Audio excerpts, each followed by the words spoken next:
Terrorism has been prominent since the early ages.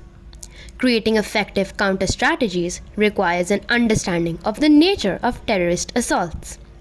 The scope, objectives, and reasons of these attacks vary, determined by a variety of factors, such as political ambitions, assistance, availability, and also ideology. Analyzing past and current events, including the tactics and target preferences, offers important insights into functionality. Combating terrorism requires a multi pronged approach. Law enforcement organizations must work together across the borders in order to share intelligence, hunt down suspects, and stop any attacks.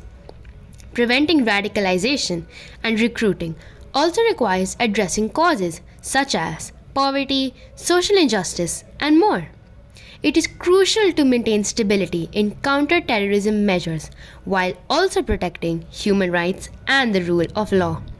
Discriminatory policies and pressure put communities at the risk of alienation, which creates conditions that may lead to more marginalization. Beyond the victims, terrorism also affects things like economies, trust in institutions, and fear and division among communities. Long-lasting cognitive damage can be inflicted upon victims, survivors, and also the general population.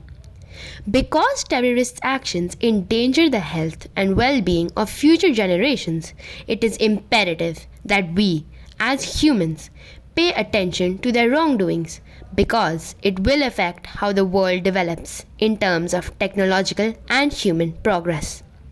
For the sake of the human species alone, terrorism is a global issue that requires the attention of all people. So, we have an anonymous guest today, and our topic of discussion is going to be the Gaza incident.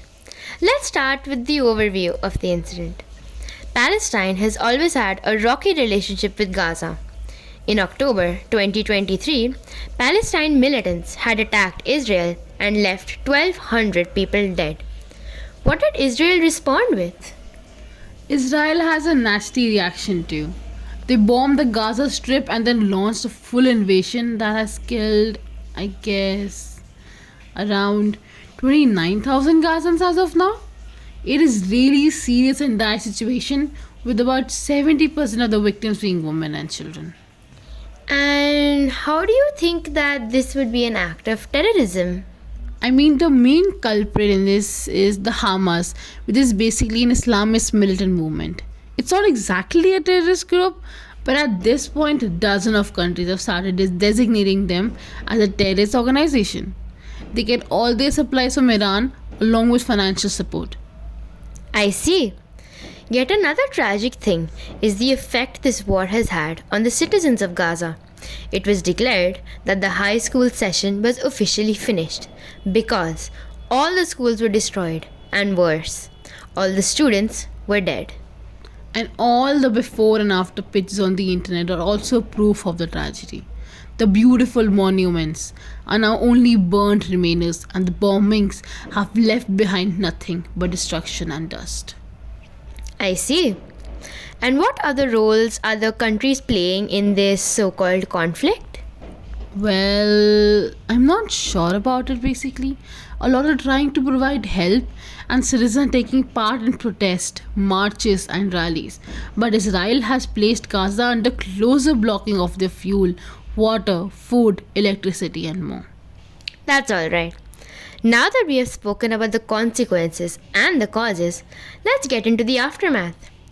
Can you tell me some ways as to how we can help stop or prevent this act of terrorism? Protest, that's what I would like to say. Provide drinking water.